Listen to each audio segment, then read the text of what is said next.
So before going to know the modules in Ruby, so let us see the disadvantages of classes in Ruby.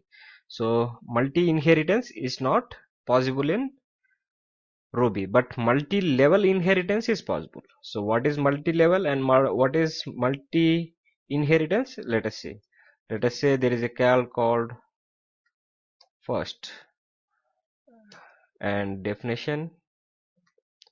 Let us say first puts inside first class end. Now we have another class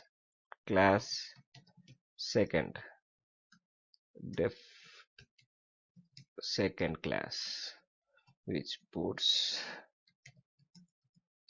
second class end. Now we have two classes. Now suppose we want to create a class third class which inherits both the data. This is called multi-inheritance. So multi-inheritance is not possible. So we cannot create like class third which inherit from first. This is okay, but we cannot do it for the second one. If you want to create a variable like third.new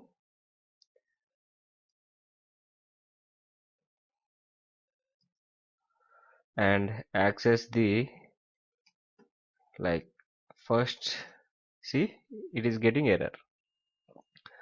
Like multi inheritance is not possible. So multiple inheritance is possible, like class third.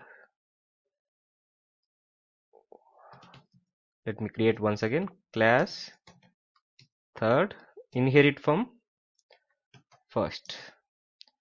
Let's end it. Spelling mistake, what we have written first.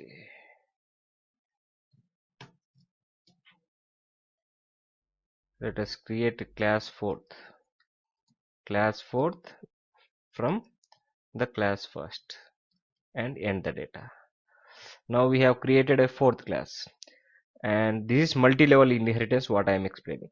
So now we want to create another class, fifth one. We can inherit from fourth one, end. Now we can create the object for the fourth and fifth and access the attributes of the first, like a is equal to fifth dot new. Now a dot first, we are getting a first class. So multiple inheritance is not possible, multi-level inheritance is possible through in Ruby. Like if you have four classes, we can only inherit from one class. We cannot get all the four classes property into one class. That is multiple inheritance. So how can we do the multiple inheritance? So there is a functionality called modules. So using modules, we can use this multiple inheritance. But modules are not classes. We cannot create a object. Just we can include all the method. Module is just a group of functions or classes. We can also include classes inside it, functions inside it, data inside, and create a module. Once module is created, that module can be included in any program. Like this, we can include any number of modules in one class. So that we will be seeing in the next class. Until now, try to understand what is multiple level inheritance and what is multiple inheritance. Hope you understood. Meet you in the next video.